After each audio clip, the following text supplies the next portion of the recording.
All right, ladies and gentlemen, welcome into episode 12 of the Couch Experts podcast. I am your co-host, Zane Allee. I'm here with Mr. Jahmari Moore. Jahmari, you were just coming back from a wedding in Dallas, excuse me. hmm First of all, it's got to be way warmer in Dallas than it is right now in Denver, right? Believe it or not, it was actually pretty chilly in Dallas this past weekend. It was very interesting.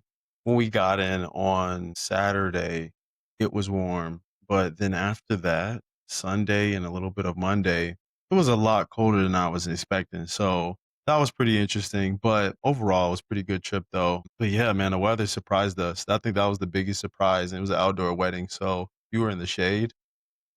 A little chilly. A little chilly. Just want to shout out John, my brother John, love you, man. Kyla, love you too, big sister. Beautiful wedding. Beautiful wedding. It was amazing. It was awesome. A lot of fun, a lot of dancing. It's just throwing me off because it was on a Monday. So just getting back literally right before we started recording. So I'm trying to adjust knowing that I'm in the middle of the work week. So but yeah, it was pretty fun, man. Obviously, those trips, they always throw you off, right? Right, when hmm you get back from those, it's always a little bit weird. You jump into the middle of the week, but Yeah. obviously, it's a good thing to go to your brother's wedding for sure. So shout out to him. Yeah, man, we had a bye week. Fans, like we talked about last week, tough Wyoming loss. Obviously, not something we wanted to see. As far as the show goes for you today, I want to jump around Wyoming sports a little bit, highlight some other things that we got going on, and then obviously preview Fresno. Obviously, you were busy, Jamari, but was it a little weird to not, I guess, both look forward to and dread a little Wyoming Cowboy football this week? It was definitely it's weird having 2 bye weeks. That's something I think is always throws me off in a situation like that. But, I mean, it's just kinda nice to not stress over it, I guess, simply because usually I'm watching these games. I mean, when people who are listening would understand that when you have a team that you're passionate about, really excited about, I mean, your day can really like, the tone of your day can really change depending on how your team performs or lack thereof. So I was happy it was like one less thing to worry about just because we've been talking about some of the just some of our frustrations with the offense. And so it wasn't too bad. And also I look forward to some of these upcoming games. I'm also going to the Nevada game. So I'm definitely looking forward to getting back into it and seeing how they come out of the bye week for sure. What about you? It was nice. It's I love the ups and downs associated with football. Obviously, hmm it's sometimes nice to have that bye week, especially after a loss like we had, being able to just kind of chill and let the team recoup a little bit and kind of regather ourselves. Um, One thing that and I saw this in an article by 7220 Sports. Shout out to Cody Tucker and his crew. Jay Sawvel emphasized three key areas for improvement heading into the bye week: turnover margin, red zone opportunities, and short yard situations. You'll notice all three of those are offensive. I guess, what do you take in? Because obviously you played all three phases of the game. Obviously, if you're on the defensive side of the ball or even a special teams player, what are you doing to help out that offense as much as you can? Because obviously, okay, I played well, but I still have things to work on. But you also know you need to be there for your teammates. What does that kind of look like? Are you just kind of focusing on your job, like Bill Belichickian, I guess hmm I'll say. Yeah. So one of the first things you would want to start with is special teams. The games start with special teams. The second half starts with special teams. And you want to be able to have the field position, whether you start off on kickoff or kickoff return. That's going to be really important. The most of the game, it's fighting for field position to score. So even when you have situations, and fans stay with me, there's a situation where there's a third and long. And at this point, the coach has to think about, do I want to try a very big explosive play to get the first down? Or do I get as much as I can so that it just puts us a little closer so that we can punt the ball a little further away from their end zone? So when you think about special teams as one of the phases of the game, it's really important for them to really be sound in kickoff coverage. So after kicking the ball, being able to limit how much yards the returner gets, because then it gives their offense a longer field to work with. So then you get into defense. If you stop them from converting, moving the ball, no explosive plays, then you'll be able to give your offense a better opportunity to score if they start off much closer. Better opportunity just statistically is just much easier. So I think that's going to be something that's really key is being able to have good coverage when we are kicking the ball away. Obviously, we need good kicks and tackling, right? With the turnover margin, that also plays a role in giving the offense a really good opportunity to score. Because let's say we're, inside the opponent's inside their own 20-yard line and there's a fumbled snap or something, some type of turnover where we're really close. Now we're already in the red zone. So right there, you already can almost guarantee at least 3 points. So I think that that's the ideal picture when you think about complementary football is the special teams unit being able to give good field position for the defense to stop their offense, and then the defense and punt return team, right, being able to set up a good one. So then when you get to kick off or punt return, excuse me, and we get the ball or kickoff return, we get the ball, we got to have a good return. So it has to be a lot of good, clean blocking. And yeah, if you can get like a 15, 20-yard, 25 plus yard gain, then now that's helping us flip the field. This is what we call it, flipping the field. So I think those are going to be some of the keys to think about if I am on special teams and or defense. I like it. Yeah, and then obviously offensively, it's just working on those little things. Right now, turnover margin, we're currently -3, so we know, kind of like you said, getting explosive plays going. Red zone opportunities, we struggle in the red zone, and same with short yardage situations. The good news is Evan Eller is back from injury. Jayden Williams, what gets you suspended for? And I don't want you to speculate, but what kind of things would get you suspended just from one game? Is it grades? Is it a bad practice? Is it a meeting? Like what does that look like? So that's a great question. I think it's a good one for people to have insight on. There's a variety of things that could lead to a suspension. And this is something that I think is going to depend on the head coach and what rules you set and what culture you set. So I'll give a perfect example. So, and I'm not sure if this story went out already, but in 2016, we were in the Poncetia Bowl. It was the last one when we were playing BYU. We had a curfew set by Coach Bowl. I think the curfew was like 7 or 8 o'clock, something like that. And if you were late, there were penalties for missing that curfew. So none other than he wasn't the only one, but Brian Hill, for those of you who follow One of the follow great Cowboys, Wyoming running yeah, backs. great running back. Love Brian. He came in past the curfew, and so Coach Bull sat him, I think, either for the first quarter or the first half. I think it was just the first quarter. So a lot of fans were confused. Geez, why isn't Brian Hill in the game? As important as that game was, I appreciate Coach Bull setting that standard and sticking to it, no matter who it was, because he could have been like, well, but it's Brian, and we need to win this game. And so, nope, we just said, hey, you came in late, so here's the penalty. So it wasn't that much later, but the principle of, hey, we need to be punctual and professional, I think was the point that he was trying to make. So it can be Especially like a something. guy like Brian going to the league and Mhm. hey man, like he got drafted by Atlanta, I want to say in the 5th round. Atlanta doesn't want him doing stuff like that. So yeah, I think you're Right. absolutely Exactly. But I think it's also going to depend on the severity of what's going on, right? I think with that situation with Brian and why it was only a quarter, because it wasn't like he stayed out the whole entire night, never came back or anything like that.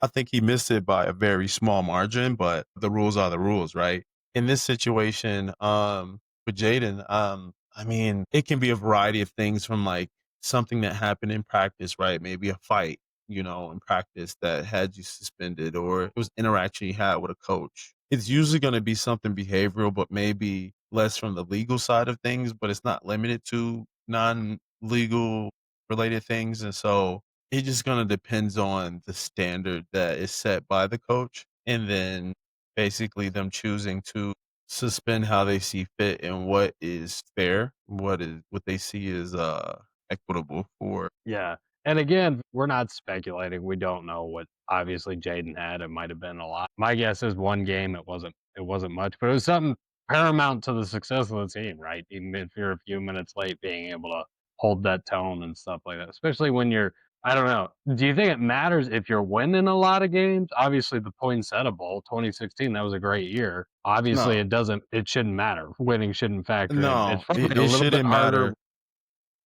It shouldn't matter. Yeah. Like, if you think about, for those of you who follow the NBA, Ja Morant would be a great example where recently he had got suspended. I think it was one game or something like that, or how he answered some of his post game commentary on why he wasn't getting the ball, or why was he's something about him scoring. You all can go check that out. It was I don't know how big of a story it was. The NBA's been pretty crazy this season, but yeah, that would be a prime example. Like, how he answered these questions, it might be a suspension, right? And the hard part is, what is an appropriate punishment for certain behaviors? It's not necessarily a set, hey, like a set XYZ. criteria. It's more so going to depend on the discretion of people in charge. So there's other things like the comment Chase Brown made the Cincinnati Bengals after my Chicago Bears were able to have a come from behind victory a couple weeks ago. And, Chase Brown is kind of throwing the defense under the bus, but, it's not like they're suspending him for a game. So I Yeah. think that No. one game suspension is probably somewhere in that ballpark, something where it's probably going against the culture that they're trying to set in the organization. So that's kind of what I got on it. Yeah, that's fair. And I've always just wondered, what kind of goes into that and kind of what that looks like. So I think that's really good information. Right, right. One thing Coach Sawvel hinted at, well, I should say he hinted at it, but he was non-committal. He got asked several times, "Is Mason Drew going to play in this game?" Which, for anybody that doesn't know, Mason Drew is a three-star quarterback recruited out of Gillette, Wyoming. He's one of the highest-rated quarterbacks ever to be recruited out of Wyoming. He had other opportunities to go to some other places, some bigger places, and he chose to go to Wyoming. He was non-committal to saying that Mason Drew and other freshmen would not see playing time. Personally, I think one of the best rules the NCAA came out with was allowing players to play up to 4 games without burning the red shirt. I don't see any way they don't put Mason Drew in a game to finish out the season. He's going to retain his red shirt with the portal the way it is. I think you got to figure out what you have in these young guys before you have to go shopping in the portal, essentially, or at least high school recruit. Right, right. That rule where you can play 4 games and still maintain your red shirt, I think is really cool for end of the season situations where you can start to get those young players some experience so that going into that following season, you kind of have some film on the player, and they just get a chance to know what it's like and see how it feels to be in a real life game. I mean, practice, you can do all of these things to try to replicate it, but at the end of the day, there's nothing like being in a game situation. There's nothing like being in a game situation, especially as a QB, because in every other situation, you're not getting tackled, you're not live. But in this situation, everything's live. So You can I get think it's hit. good to get them experience. I think the biggest thing is, what message are you sending to the veteran players and the other QBs that are there? That's always going to be something you have to consider, is what message are you sending to those other players, and not just them, the team, right? I watch it happen with the New York Giants with Russell Wilson and Jackson Dart, for example. The funniest thing you'll look at from that situation. It's not funny, but I think it's funny. It was earlier in the season when Russ first got benched. And then this was the first concussion protocol deal, or the scandal, if you will, where Jackson Dart was in the blue tent getting looked at for concussion. And Abel, he just goes back in the tent. He's yelling at the doctor. He's like, get him back in. And this is like 3 plays of Russ being in the game. As funny as that sends a terrible message to Russ as the backup QB. So I always think about what message am I sending to the player I'm replacing and just the team? So I can see him being non-committal, but obviously as a fan, you're like, we might as well try it, right? And I think that they will. I don't think they want to give anything away. I would be surprised if they don't. I was gonna say, and even if you just give him some packages, like you said, let him feel something live. I saw a tweet. I forgot the journalist. I think they're in Casper, but they said, "I'm not convinced Mason Drube, who was lighting up Cheyenne South, which no shade at Cheyenne South, but Oh man. lighting up Cheyenne South is ready for some of these Mountain West defenses." And I was like, that's a comparison to bring up. You know what I'm saying? So, speaking of the future, man, we've got a lot going on around the Mountain West. Basketball is in season. Did you get to watch any of the Mountain or any of the Wyoming boys games yet? I've watched one earlier in the season, but I haven't watched as many as I like. I miss going to them though, to be honest. That was one of my favorite things to go to was basketball and volleyball. Those were my two favorite sports to go to that wasn't football. And so it Oh doesn't yeah. surprise me that they have had some success just because I don't know, they've always been competitive and always been really good at recruiting. But just them starting, I know it's very early in the season. I might have seen the first game, but just not surprised that they are already generating some type of excitement.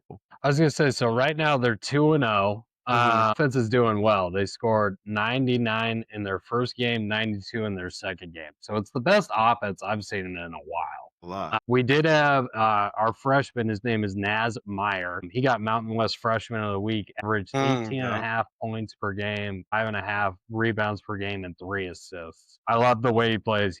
He's a slasher, man. He just goes after it. We got rode off again in the Mountain West rankings, and I think right now they have us in eighth for the preseason polls. I really like where we're at. I think we can be a sneaky team. Fans, if you haven't given them a watch yet, make sure you do. I want to say the game was Saturday night. It was like Saturday night in Laramie or Friday night in Laramie, and the Dome of Doom was like empty, man. I was like, guys, you got to get in there. Even if we weren't playing a very big name team, but man, I hope to see more fans in there. Obviously, it's a little bit different if you live far away, but especially the students, man. I would love to see the students get in there because, like you said, those seats are comfortable, dude. Those seats are There's comfortable. no You can go bad down there seat. and stand. There's no Yeah. bad seat. I think this was the game that you were talking about. I think that's the one that Frank Crum had attended. Yeah. Yep. Yeah, him and his wife. Shout out to Frank. Shout out to his wife. Yeah, I'm hoping that it starts to fill up more and more because being in that dome when it's filled up and it's close, intense game, it is electrifying.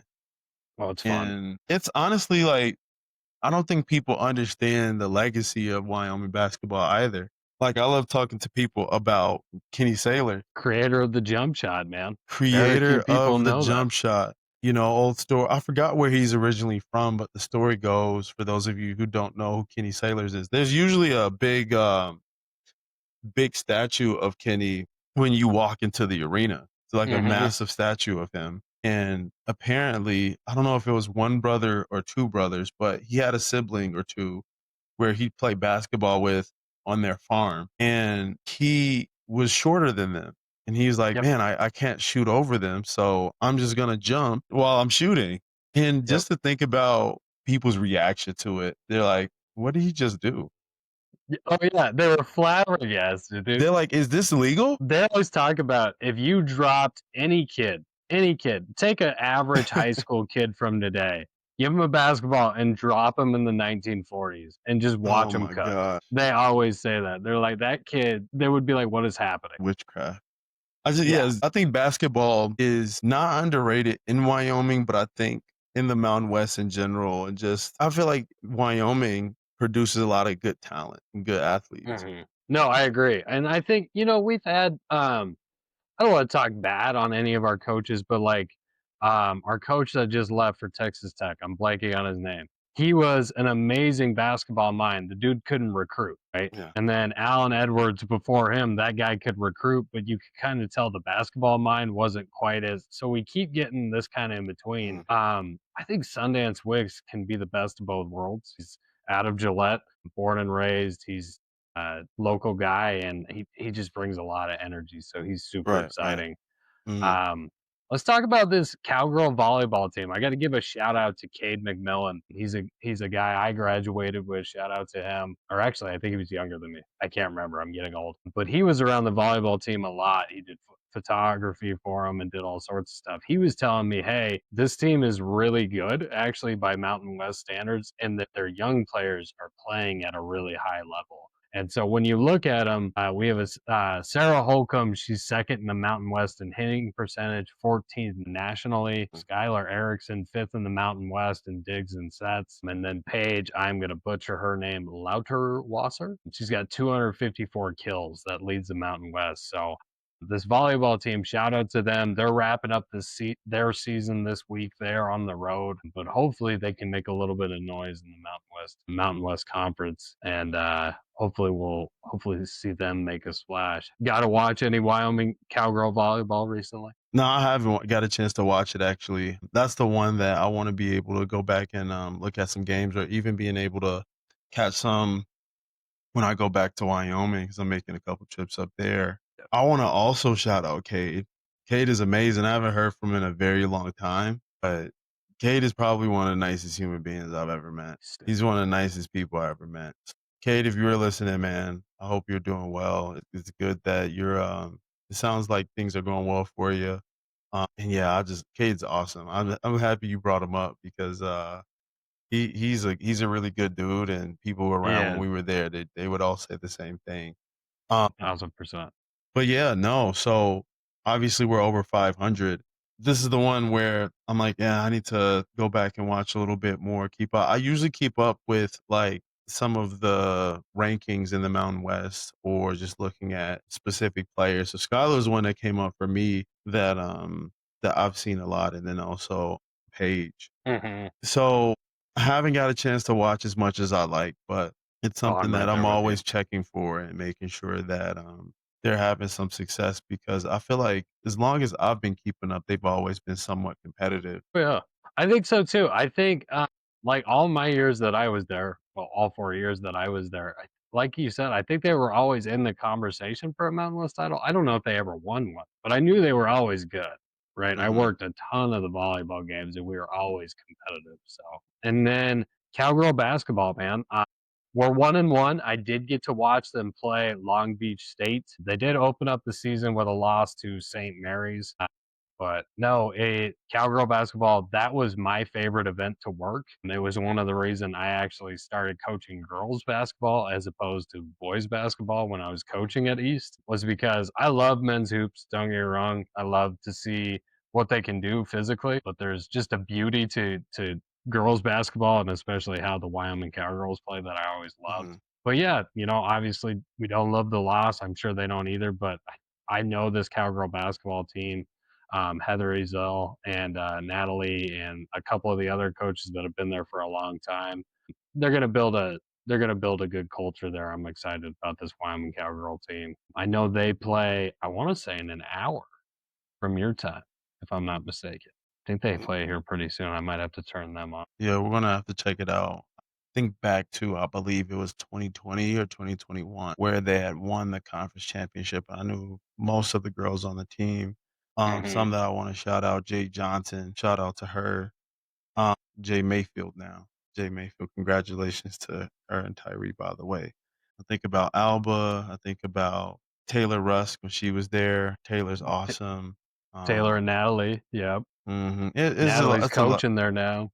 Natalie is coaching there. Yeah, that's crazy. Yep. It's crazy to think about that. It's so many people just being an athlete and being in the same facility. Once they built the Hap C, we all stopped going to Washki, at least us as freshmen, and we started going to the performance center, and it was just a good opportunity to get to know some of the other athletes. Also, we train in a lot of same places, and so being able to share these spaces with other athletes in the training room or the recovery pools.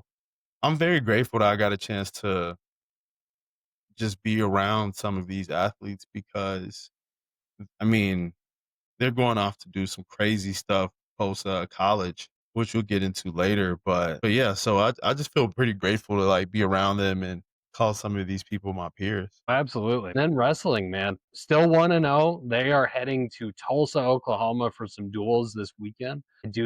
I do know Ohio State was on the schedule and some other big name teams. So hopefully the Pokes come out clean there. Again, shout out Dan Morris for joining us. He's been texting me and kind of keeping me in the loop. So that's been awesome. But this next segment, man, we got a little pokes in the pros. Anything Mhm. you want to highlight for any of our pokes that are currently in the pro? Yeah, so one of the things I wanna highlight, shout out Logan Wilson, that's my guy. He just got traded to the Dallas Cowboys. So, I'm hoping that he makes that defense a whole lot better because they needed a lot of help, Yes. and I really was just very confused why they were underutilizing Logan in Cincinnati, because if you look at any of their games this season. I know he's been dealing personally with some injuries, but even when he was healthy, or at least healthy-ish, they've been prioritized and played a bunch of young guys. And, to an extent, I get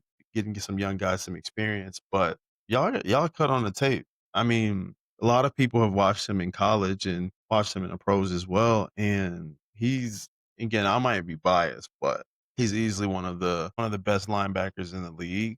He's a captain for a few years, and yeah, like I just think that I just didn't understand why they didn't play him as much. I mean, I think about Logan's background when he played in high school. He was a safety. Mhm. Then he goes to Wyoming and they move him to linebacker. So he has this background of coverage, unlike a lot of backers in the league. And so that just makes him such a useful asset to a team to not only be able to stop the run, be a huge leader, but he won't get exploited as much on passing situations.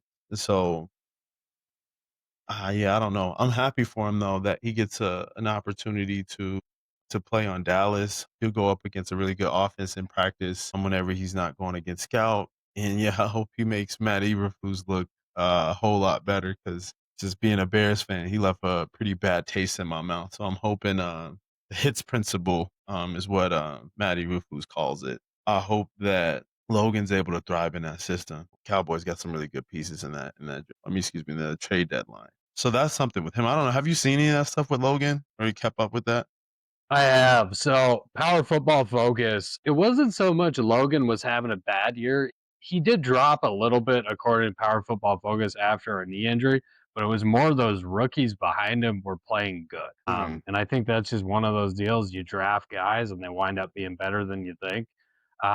It sucks to see because we do know Logan is really good. Obviously, he was a captain his almost his entire time there and I don't think you become a captain without doing it. I think in Dallas, he's an immediate upgrade, and hopefully he can prove everybody wrong. Anybody that's Mhm. saying he did take a step back. When I watched him play, I didn't see a step back. I just looked up Power Football Focus to see if they saw a drop. They had a slight drop, but it's nothing substantial. So I love Logan. I had a couple classes with him. He was always a good dude. I remember just like seeing him at Walmart before he got drafted, and I was just like, "This dude's gonna be in the league in, like, a month," and I'm just seeing him at Walmart. I was like, "This is Good so old surreal." Walmart. So, no, man, and then obviously, we'll jump over to Josh, not the Miami Dolphins game I think any of us were expecting from the last week. How about you? Obviously, to be honest though, I think it actually isn't surprising to me the more I think about it, not because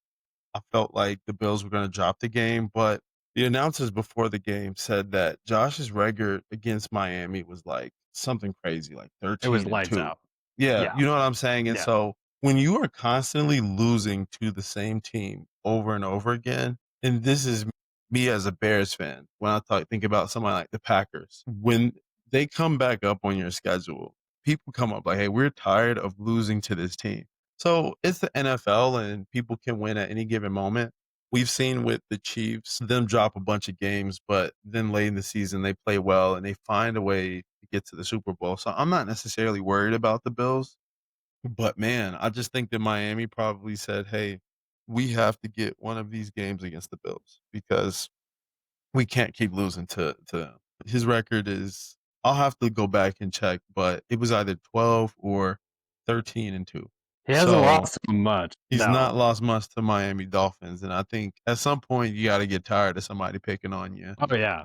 And it's like their Super Bowl, right? Because they've had a bad season. So, like, Terrible. being able to at least do that. Buffalo's coming off beating Kansas City. Mm, They probably heard Miami was bad. Like, it was a trap game through and through. mhm. Like, it was a trap game through and through. I'd rather they get it out of the way now than later on in the season. So, Right, right. let's see who else we got. Andrew Wingard, Jaguars had a bad come from behind loss to the Texans. Yeah, yeah, hate Texas to see scored that. 23 in the fourth quarter. I want to say Yeah. Davis Mills looked fantastic. Yeah, I don't know. I don't know how Dewey played. Obviously, my time at UW, I actually had 3 or 4 classes with Dewey. He was always a good dude. So, Yeah, also team captain. yep, I think yep. I think throughout the years, he's made a lot of big plays for them, and Oh so, yeah, he's a big reason why they are having a much better season in prior years, and they're much more competitive, and I think they can make a run at the playoffs this year. hmm It might be it's at this point in time, I feel like it's a toss-up, but I feel like there is a chance. Well, he's the It's definition of a locker room guy because how many head coaches has Dewey had? Like I don't know, at 7 least at this point? a ton, a ton. He had Urban Meyer, dude, in that Mhm. dumpster fire. Like, if you can make it through the team after an Urban Meyer situation, you are a locker room guy through and through. Absolutely, absolutely. I mean, he what I appreciate about Andrew, he I saw him the last time I saw him was at Logan Wilson's wedding, and he just came up to me, looked me in my eye. He's, "Hey, how are you doing?" I'm telling him about teaching everything, and this is when I'm like first started teaching. Man, I'm just teaching. That's really it. I'm not doing anything too crazy. He's like, no, dude, that's awesome. Like what you're doing Yep. is great. I get it. Like I'm doing all this stuff, but what you're doing is awesome. He is a down to earth dude. He knows how to have a good time. And then when it's time to Oh, yeah. play, he's a big gamer. So he's still making a lot of plays. It's been fun watching him. I think he's had a couple picks. What I wanted to shed some light on is Chad Muma. Yeah. He also plays for them, linebacker number 48. And one of the cool things that I've seen in the bunch of camps and things that he's done and just bringing awareness with diabetes. So that's something that has been really awesome. I encourage people to look into a lot of the work that he's been doing and the partnerships that he's had, camps that he's done, a lot of good work that he's been doing with his platform. I think it's been awesome. It's been amazing. If you wanna know more about that, I encourage you to Fun look at it. fact. Yeah. Not a fun fact for you. Chad actually got cut by the Jags, then signed by the Colts, and now he's with the Colts. So he's with those guys, which the Colts are lights out. So that's really awesome that he When gets did to be on. did they say when he, 'cause I don't remember him, 'cause I remember watching him or seeing him out there 'cause they didn't the Jags play in London this year, right? Yeah, he got waived on August 26th with final cuts. Hmm, okay, 'cause I thought I saw him in one of the, I thought I saw him in the London game, but Do maybe I'm you? thinking of somebody else. I don't know, maybe. I do know what you're talking about, though. He does use his platform for a lot of good, especially with Mhm. because it's type 1 diabetes, Yeah. and he, like, has to combat that, and there's a lot that goes into that. When Mhm. you're an athlete of that caliber, like, just trying to maintain it and monitor it, so, yeah, I think you're right. But I was just gonna throw that out there. I think he's with the Colts. So the Colts are rolling right now. They I are. mean, he's some good. I mean, Franklin is a really good backer that I follow a lot too, and so I'll have to go back. I haven't had a chance to watch the Colts much this season. I've been focusing a little bit more on college ball, especially with us covering the Pokes a lot more as we have been. But that's awesome to hear that he's a part of a really good defense and continue to make an impact over there. So I'll have to check that out. Yeah. Oh, absolutely. Who else? Marcus Epps, he's playing for Philly right now. I'm telling my wife, I tell her all the time, I need to find a cheap Epps jersey because I'm not going to buy a full price Eagles jersey. But I said, if I find a cheap Epps jersey, we're going to go to a practice and I'm going to just wear a Wyoming jersey and see if I can flag him down and have him sign it while I'm Okay. out this way. I've been saying that for a while. I was like, I got to get his signature while he's playing safety for the Eagles. No, so wait, so help me out here. So 'cause I know he's dealt with some injuries, but the last time that I seen anything with his name, He was with the Raiders, but he was dealing with like a knee injury, I think. It was like an Yeah, so ACL or he something. Then I think eventually he either got waived or something happened, and then he went to a different team. The last time I oh, he's on remember, IR right now. he's on injury reserve. Okay. Yeah, so I remember he was hurt. Okay. Yeah, he played for the Cowboys. Or no, he played against the Cowboys this year, but then he got placed on IR, so he got injured. Okay. Yeah, See, I didn't realize that. All yeah, I right. remember that Well, he was hurt. yeah. Which that's another guy. He was a walk-on in Wyoming, Oh man, his story undrafted is in the great. NFL. Yeah, he's got a fantastic story. His work ethic is unreal. Anybody who knows Marcus Epps, he has an extremely hard work ethic. So Was he undrafted or did he get he drafted? got drafted by the Vikings. That's right. I think it Yeah, was was either drafted the in the third sixth to round it was the third round by the Jaguars. Oh, I'm on Muma. Excuse me. because I think Marcus was drafted by the Vikings during the sixth round, maybe sixth or seventh round. Minnesota Vikings. Yes, sixth round. Yep. Mm-hmm. 2019. And I remember this vividly because we were in the middle of our spring ball. We were And they having our announced spring it ball. They over the announced it on PA. the PA. Yeah, they Yep. announced it. I Yep. remember that like yesterday. I was in the press box doing catering. I was putting food Catering. out for everybody. We were both working, man. Substantially different jobs, but we were both working. Yeah. And then I remember hearing that on the PA. That was awesome. Who else we got, man? Larry Nance Jr. Is he doing anything? He just re-signed with Cleveland. Which is I wonder if nice. he Which got is nice. if he's gotten it yet. Yeah, I haven't. I He's started played a watching a couple. bunch of NBA games the first week it started, but then I like phased out. I got to get back into it because my basketball team's doing well. Chicago sports, surprisingly, Are the it's Bulls having a doing good one. good? Yeah, Are so the we Bulls doing started good? off undefeated for a little bit. Okay, Last time I 6 and checked, I 4. think we're at 6-4. Yep. So we just need to continue to go. We had a tough game against the Spurs, but yeah, with Larry, I haven't seen too much. I think he came back to Cleveland. Cleveland, right? He went back to Yep. Cleveland. He went back. I think they need to just give him a lifetime minimum contract, and I don't think Larry will leave Cleveland. Like I'm being so for real. Oh, but you could go make 10 million in Miami. No, he'll take 2 million in Cleveland. Just let him be. I think that's exactly what Larry would love to do. I think he loves that place so much. Yeah. Being a Denver Nuggets man my entire life, man, the last what 5, 7 years has been Mhm. glorious. Yeah. But other than that, it was rough sledding to be a Nuggets fan for a good amount of my life. So I'm right there with you. Having the Nuggets be good has been great. Yeah. So speaking of the Broncos and Pokes, right? Frank Crum has been Oh, Frank, somebody. yeah. Yeah, so Frank Crum has been somebody that Sean Payton has talked about, and a lot of people have been reaching out to make offers for Frank. I'm not sure how that exactly that went behind closed doors, but Frank is somebody that again I think is respected really well in the community, especially out here in Denver. I have a student that's like a really passionate um, Broncos fan. His name is Andrew. I mean, he came up to me. I think it was last school year. He came up to me and he said, "Hey, look who he picked up." I don't think he realized I played with him, but or even knew Frank. And he was just like, this is my new favorite player." It was Frank. I was like, "Oh, There Frank." you go. He was like, "You know him?" I was like, "Yeah, I played with him." He was like, "No way." So, I think that just like his work ethic is unmatched.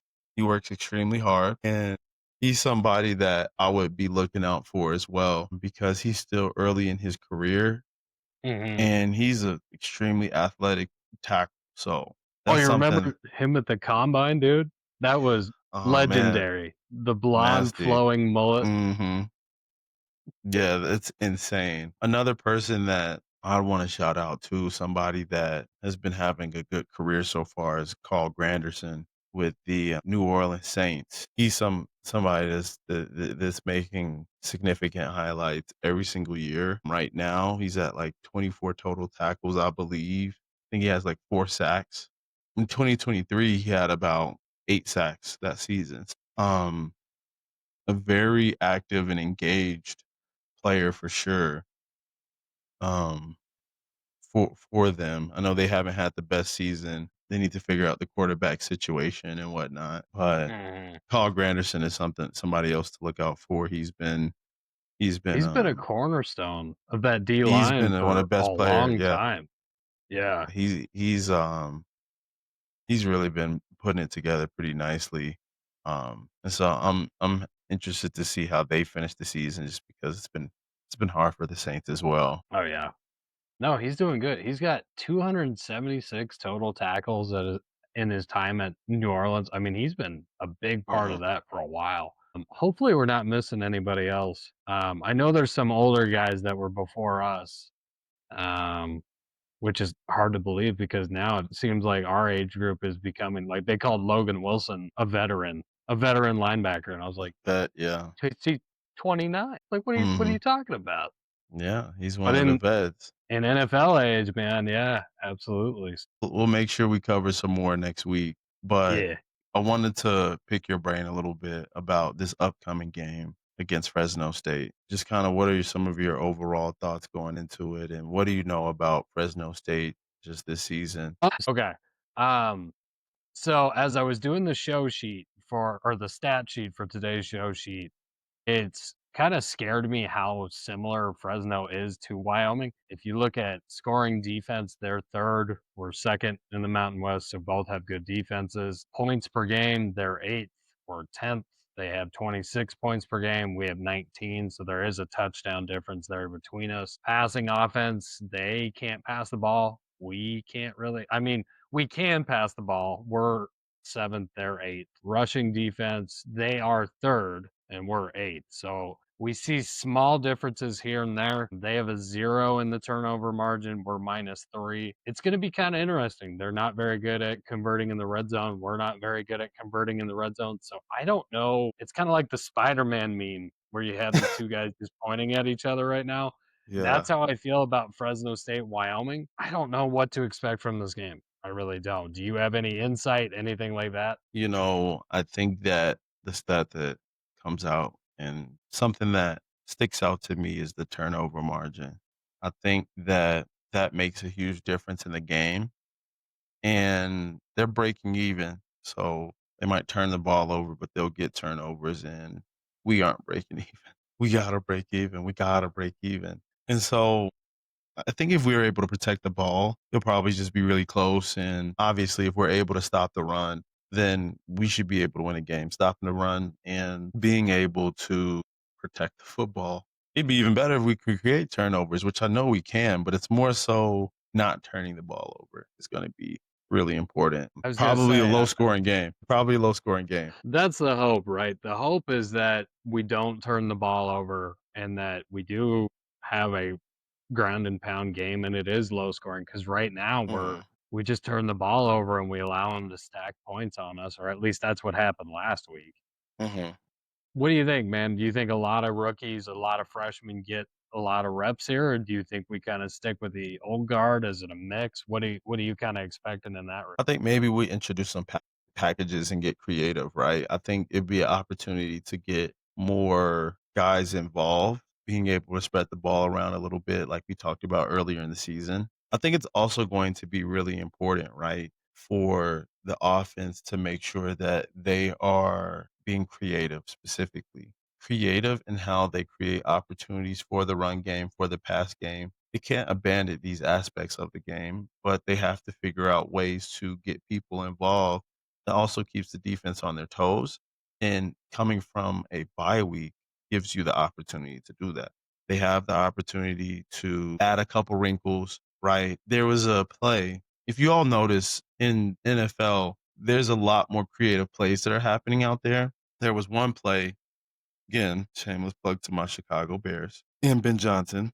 There was a play where you had two quarterbacks. You had Caleb Williams and then you had Tyson Bagent. And in this play, it was like a pass to Bagent on one side of the field on the flat, and then it ended up being a screen on the opposite side of Caleb Williams. This was like 2 weeks ago. But creative ways to get the ball in your playmakers and get them to run in space. Because if we are not hitting the mark on our deep balls down the middle, we have to find other ways to get them the ball that's not predictable. So I think creativity offensively is going to be really important. And with the bye week, it gives you opportunity to do two things. One, what I just said, and being able to find creative ways to create explosives and get those short yard situations right. The second thing is being able to self scout. Now, I don't know if anybody's seen any football this past Monday, 2 days ago, but there was the Eagles and Packers game. Thank you to all my Eagles out there. Right? Fly, Eagles, fly. But there was one play where Josh Jacobs from the Packers was getting ready to run an inside zone to the left. And then the D lineman on Philadelphia, right before the play, he just gets up. He's like, hey, they're running inside zone right here in this gap. Called the exact play on fourth down, and then Philly gets a stop. And then Josh Jacobs comes out, and he's like, listen, they called the play out, the exact play right before we're going to run it. Doesn't feel good. I didn't want to run there. So then when you watch the play, he's trying to adjust and do something else because he knows they know where it's going. It just blows the whole play up. The reason why I bring this up is because self-scouting, you'll be able to see what keys and tendencies you're giving away to the other team. So you'll be able to either manipulate that, which I do think Air Force does a great job of in Boise, where they know what tendencies they give off. And so they kind of anticipate how you might react to it and then hit you with a counter. That's like the chess match that a lot of people don't see.